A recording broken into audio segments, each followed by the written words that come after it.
Bonjour, j'espère que tout va bien pour toi. Aujourd'hui, chers amis, nous allons avoir une méditation sur la souffrance. Deux manières d'aborder la souffrance.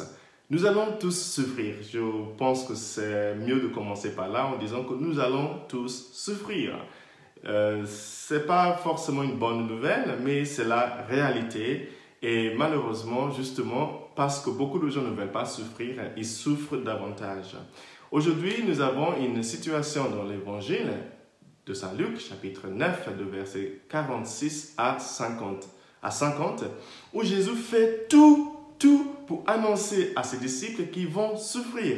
Et ils font tout, vraiment tout, pour ne pas l'écouter. Déjà, samedi dernier, je vous ai parlé de trois choses qui font que les gens ne t'écoutent pas. Une des choses, c'est qu'ils ne veulent pas entendre la souffrance. Ils veulent pas, ils sont dans la souffrance, ils ne peuvent rien entendre. Aujourd'hui, Jésus essaie d'expliquer aux disciples qu'après ce moment d'euphorie, après ce moment de victoire, qu'ils vont souffrir. Et ils font vraiment tout pour ne pas l'écouter. Aujourd'hui, qu'est-ce qu'ils font? Alors que Jésus essaie de leur dire, écoutez, j'ai quelque chose à vous annoncer, ils se mettent à discuter qui est le plus grand parmi eux. En gros, ils jouent l'autruche. Ça, c'est une des manières dont beaucoup de gens faire face à la souffrance. Ils jouent l'autruche. Ils ne veulent pas faire face à la souffrance. Ils ne veulent pas commencer à se battre contre cette addiction-là. Ils ne veulent pas aborder cette question-là qui fâche. Ils ne veulent pas parler, ils ne veulent pas dialoguer, ils ne veulent pas négocier parce que ça fait mal, parce que ça gêne. Ils évitent de s'affronter à leurs difficultés. Et cette approche-là ne marche jamais. Dans un premier temps, oui, ça peut t'aider à réaliser ce qui se passe, c'est-à-dire tu te caches de la réalité, tu restes dans le déni, ça peut t'aider au début. Mais si tu veux aller loin, il va falloir, à un moment donné, sortir ta tête de sable pour faire face à tes difficultés. Aujourd'hui, les disciples ne voulaient pas, ils ne voulaient rien entendre de la souffrance de Jésus, encore moins les propres souffrances. Ils ont tout fait pour éviter d'entendre parler de la souffrance. Je pense qu'aujourd'hui, nous avons beaucoup de gens qui vivent comme les disciples de Jésus, qui ne veulent rien savoir de la souffrance. Du coup, ils font tout, vraiment tout. Il y en a qui se droguent, il y en a qui tombent dans toutes sortes de comportements pour ne pas avoir à faire avec la souffrance. Je ne juge personne, certainement, vous avez compris. Mais je constate seulement qu'il y a des gens comme ça qui ne veulent pas faire face à leurs difficultés, à leurs souffrances, et du coup, ils essaient d'éviter cela. Sauf que plus on évite la souffrance, plus elle grandit. Plus on évite le feu qui brûle dans la maison, plus l'incendie sera grand. Et si on ne fait toujours rien, un jour, la maison sera brûlée. Aujourd'hui, nous avons dans le premier texte, la première lecture, un homme qui a su faire face à sa souffrance, qui s'appelle Job.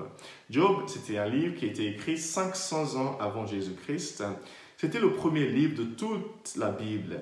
Oui, vous allez me dire, non, c'est Genèse. Je sais que c'est Genèse, dans l'ordre chronologique, dans la manière que la bibliothèque qui s'appelle la Bible a été rangée. C'est Genèse qui est le premier livre. Mais selon le temps que chaque livre a été écrit, Job était le premier livre qui a été écrit. Voilà, ok, continuons. Job, c'était un homme, et d'ailleurs, le livre de Job, c'est un chef-d'œuvre, il faut le lire. C'est trop beau, c'est difficile si tu ne connais pas la littérature classique, mais c'est magnifique comme livre.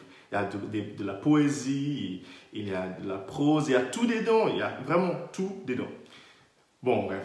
Job, c'était un homme juste, un homme qui n'a jamais fait de tort à personne, un homme qui aidait les pauvres, un homme qui faisait tout pour rester juste. Et selon lui, tout ça, c'était et c'était aussi un homme très très riche. Et pour lui, c'était parce qu'il était juste que Dieu l'a béni.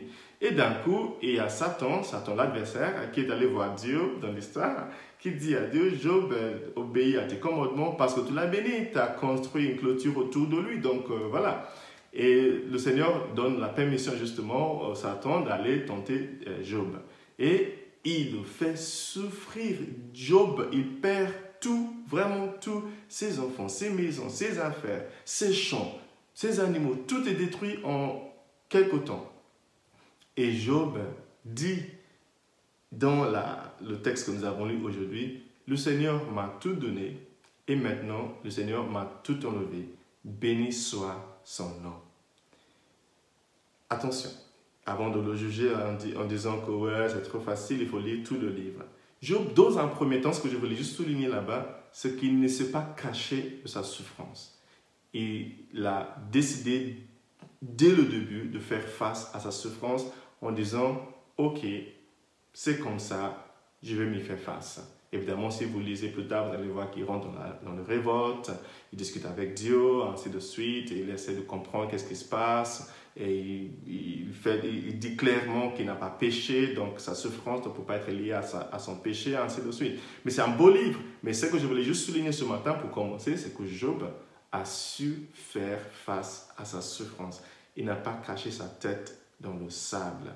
Chers amis, si nous allons nous en sortir aussi, la première chose à faire, après la paralysie, évidemment, de la réalisation que nous sommes dans une telle souffrance, c'est forcément décider d'y faire face, de commencer à faire le nécessaire pour nous relever de toute situation de souffrance.